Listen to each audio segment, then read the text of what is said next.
Hello everyone and welcome back. How are you? I hope you had a lovely Easter and I hope you had a really restful holiday. It is lovely to be back. Thank you so much for sharing what you've been up to on Seesaw. It's been really lovely to see some of the fabulous artwork and some of the brilliant things that you've been up to over the Easter holidays. I hope you're all getting used to how Seesaw works. That's how things are going to go from now on. I will upload English work every day and Mr. Moore will upload maths work every day. And then on a Monday, Mr. Moore will upload some science work for you to do. And then on Wednesday, I'm going to upload some wider learning stuff for you to do. It could be history, could be geography, it could be PSHE, it could be themed to anything artistic at all. So I am still going to make these videos for our daily English learning because I think they'll be really useful for you guys. Well, I hope they'll be useful for you all to understand exactly what it is I want you guys to do. So for today's first English lesson, for this whole week we're going to be looking at poetry again because we've not actually technically done it this year in Year 6 so far. And for today's lesson we're going to be looking at sonnets. So we're learning all about sonnets. Well, what is a sonnet? So a sonnet is a poem of 14 lines and it's got a very specific structure. It's got what we call a rhyme scheme of A, B, A, B for 12 lines, and then it finishes in what we call a rhyming couplet, which is 2 lines that rhyme with each other. So to help explore a bit more of the structure of what a sonnet actually is, I have set you an example called Cat Verses by Tasha Gointher. My cat stares blankly at the wall, trying to hunt the light. She flicks her tail and starts to crawl, eyes focused, fur upright. I watch her silently as she creeps slowly towards her prey.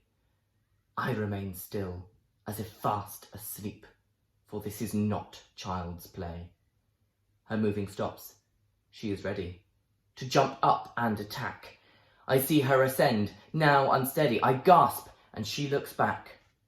Her eyes are chasms, black holes throughout, and my flashlight goes quickly out. So to help you get to grips with this poem as an example of a sonnet, I've asked you a couple of questions to answer. So question 1A is how many lines are there in the sonnet? And 1B is how many lines are in each stanza or verse? 2A asks you to look up what is a rhyme scheme. You might be able to deduce what a rhyme scheme is. We have actually looked at them quite a lot in Year 5, if you remember. But you can always go away and give it a quick Google, what is a rhyme scheme? And 2B asks, what's the rhyme scheme of the first stanza? I've kind of already told you in this video. Question 2C asks, what's the rhyme scheme of the second stanza as well, to help you get used to that. 3 asks you to find 3 adverbs used in the poem. Remember, adverbs are words which add to the verb. It tells you how something is done.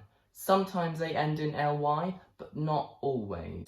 Number 4, a metaphor is used when something is said to be something else in order to help you visualise what it looks like. So imagine there's a dog and their fur is really messy, it's really knotted, very shaggy. You could say his fur was a dense jungle of knots. It's not actually a jungle, but you're using the jungle to help describe just how messy the dog's fur is. And there's a metaphor in the very final 2 lines, the last stanza of this poem.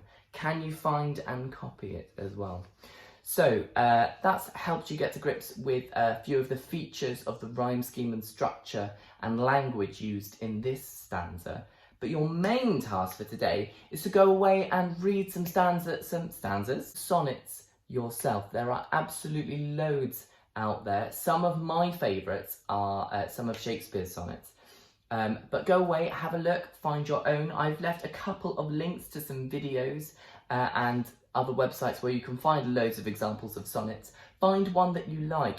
If some of them bore you, then that's great. Move on to another one. You're allowed to be selective and critical about the kinds of poems that you like. But my challenge is keep looking until you find one that you like.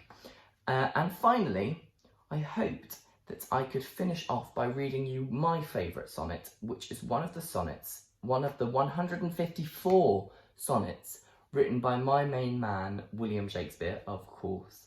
And this is one of my favourites. It's sonnet number 116, "Let me not to the marriage of true minds admit impediment." So here goes. Let me not to the marriage of true minds admit impediments.